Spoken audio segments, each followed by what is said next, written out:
have the starting job right away. He had to earn it. So I really think that, in the eyes of his teammates, he really gained a lot of credit by going through that process again and earning it. And, at the end of the day, he's been under the lights before. He's been in these, competitive situations.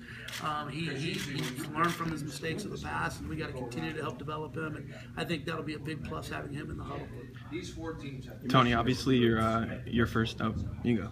You mentioned the recruits. I guess what do you sell to them? I mean, the program obviously hasn't had a ton of success, but what has been your message to why it's going to be different?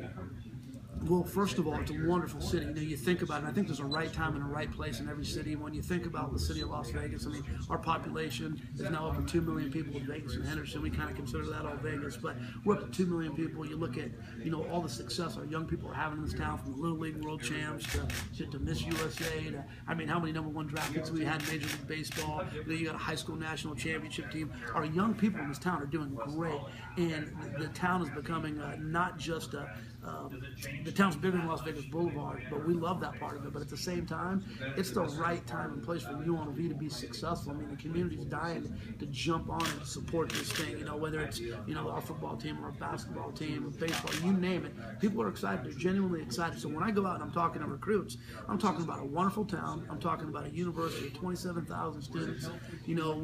Academically, I mean, I don't know if we might be the only school in the Mountain West that has a medical school, a law school, and an engineering school. So our commitment to the academic end of it. And then you talk about after graduation. You come to UNLV, you treat people right, and you graduate. The opportunities you have for employment right after graduation in an area of the country that you want to live is great. So those are the things we're selling. So you can win here. Was coaching college football always a dream of yours? You've been so successful in high school. Did you look beyond that years ago? I did.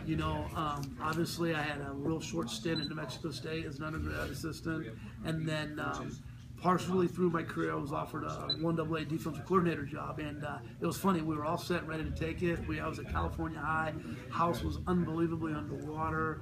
Didn't want to walk away. We didn't know what to do. I was right at 31 years old, and had 2 kids, and so I ended up not going. And it worked out though, because then all of a sudden a year later the Gorman job comes up. Things got a little better. We were able to make the move, and since then I've had a couple other opportunities. But I knew at some point we would do it.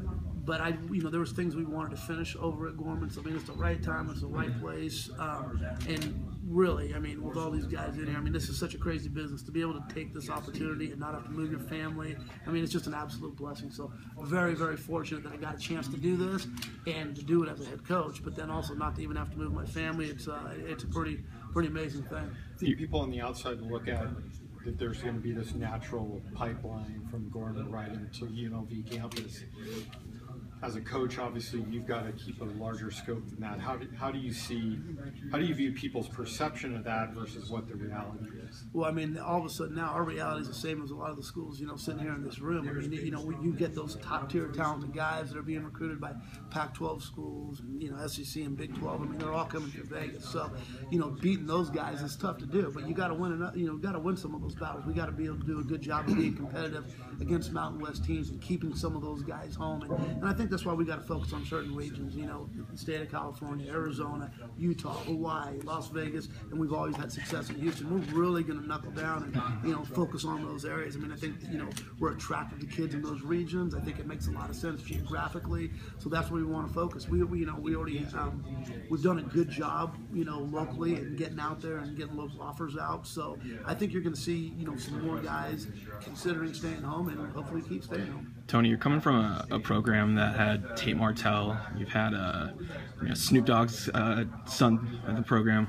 Obviously, a lot of media attention. You're under the microscope a lot. Now, obviously, it's a little bit different. Maybe not the expectations like before. How's that adjustment been? Do you like maybe not having the pressure of being the #1 program in the country? I never looked at it as pressure. At the end of the day, you're never as good as they say you are, and you're never as bad, so keep busting your tail. I think sometimes we give ourselves too much credit in this game. I think we've done a good job of managing people, developing young men, and it's really helped in being successful and surrounding yourself with good guys.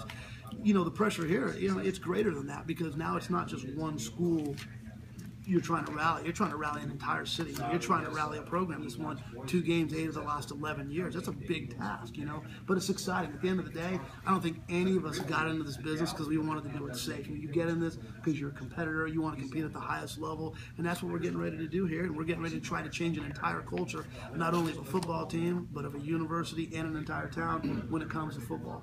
Do you feel like you're also trying to, you talk about trying to change things, but also change